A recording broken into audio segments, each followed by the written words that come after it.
Any activity which is intentional, like the curriculum, should be based for its maximum effectiveness upon the origins of the intentions, that is, upon the valued objectives of those organizing and participating in the activity. In the field of education, curriculum is an imperative concept. Curriculum is designed and framed by the administrators and the school personnel for the purpose of enhancement of skills and knowledge amongst the individuals and in fulfilling the needs of the community. The statements of objectives began to be selected on the basis of the needs and requirements of the students more than on the analysis of daily life activities. Therefore, the objectives were formulated for the present needs of the learners more than the future lives of the adults. The individuals who are primarily within the teaching profession are required to understand how the designing and formulation of the curriculum have taken place. The curriculum design, development, and assessment are fundamental to teaching and learning within the classroom settings. It is important for all teachers and instructors to possess an adequate knowledge about the theory, design, and assessment of the curriculum. Curriculum developers today recognize the need to translate educational aims into specific objectives which suggest the process and content elements of learning. It seems that effective objectives must be sufficient specific to guide instructional decisions in the curriculum. But how to prepare a curriculum objective? There are certain methods and techniques that need to be implemented when preparing curriculum objectives. The functioning of the educational institutions are primarily based upon what kind of curriculum objectives have been put into operation. The methods and approaches that are important in preparing curriculum objectives have been stated as follows. The preparation of objectives is one way in which a teacher or an educationist can begin to think clearly and critically about the educational processes and the contribution that they have made towards these processes. Growth and development of the students is considered to be the main objective of the educational institutions, and preparation of objectives should take into account this fact. The preparation of objectives are regarded to be the first and the foremost step in the formulation of objectives in curriculum development. In the formulation of curriculum objectives, they should be ranked in some order of significance and there should be an interrelationship between them. The curriculum objectives not only focus upon the learning tasks, materials, and the academic concepts, but they should also focus upon the areas that are vital in inculcating the traits of morality, values, righteousness, and truthfulness amongst the individuals. The formulation of the curriculum objectives make provision of assistance to the teachers to take decisions about the sequence in which the material is to be presented to the students. In different subjects, there are certain lesson plans that need to be learned before the other. Hence, each knowledge should be made available to the students before. Without clearly formulated and precise objectives, it is difficult to prepare valid tests and other forms of assessment. Test and assessment procedures are an integral part of education, as they are the means through which the performance of the students is evaluated. The presence of detailed and clear objectives is of help to both the teachers and the students in assessing their progress towards the achievements of the desired goals and objectives. The presence of detailed and clear objectives is of help to both the teachers and the students in assessing their progress towards the achievement of the desired goals and objectives. What is the relationship of objectives to learning experiences? The term learning experience is not the same as the content with which the course is concerned with, nor the activities and operations have been put into practice by the teachers. The term learning experience refers to the interaction between the learners and the external conditions in the environment to which he or she can react. Tyler argues that the problems of the teachers in making a selection of the learning experiences that will raise active involvement in the learning process of the students to accomplish the expected learning outcomes. In other words, they need to select the learning experiences that will enable the students to actively get engaged in learning. The main objective of the learning experiences is to achieve learning outcomes. When students are able to achieve more than one learning outcome out of one learning experience, then it is regarded to be productive and beneficial.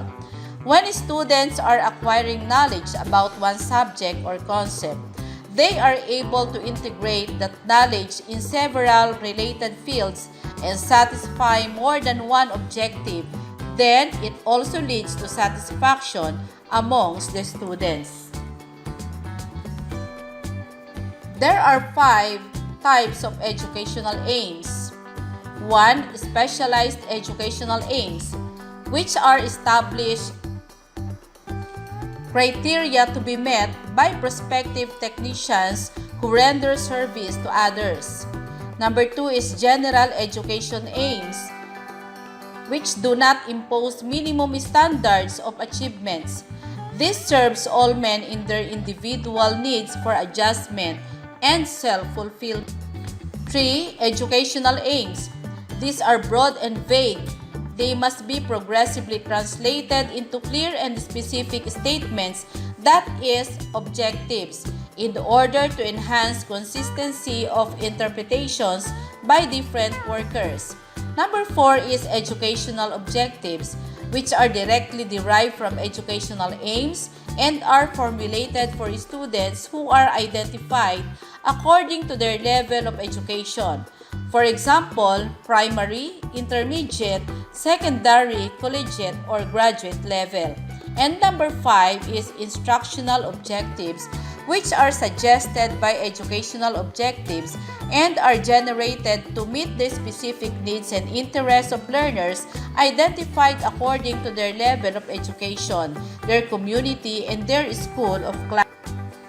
There are 4 characteristics of educational objectives. These are comprehensive, which full implications of educational aims may be retained in the objectives in the process of derivation among the substantive elements and the transaction among the curriculum developers at the various levels of planning. Number 2 is consistency. Logical faithfulness of objectives to aims as well as to other educational objectives must be maintained. The different objectives must reinforce each other and be supportive of the educational aims. Number 3 is attainability. The objectives should be achievable by the students. And number 4 is feasibility.